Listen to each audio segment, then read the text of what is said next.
You ask Tiger to solve. This deals with linear equations with one unknown.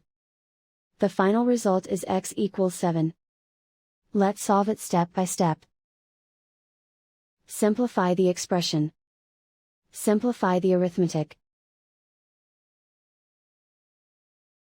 Group all constants on the right side of the equation. Subtract 124 from both sides. Simplify the arithmetic.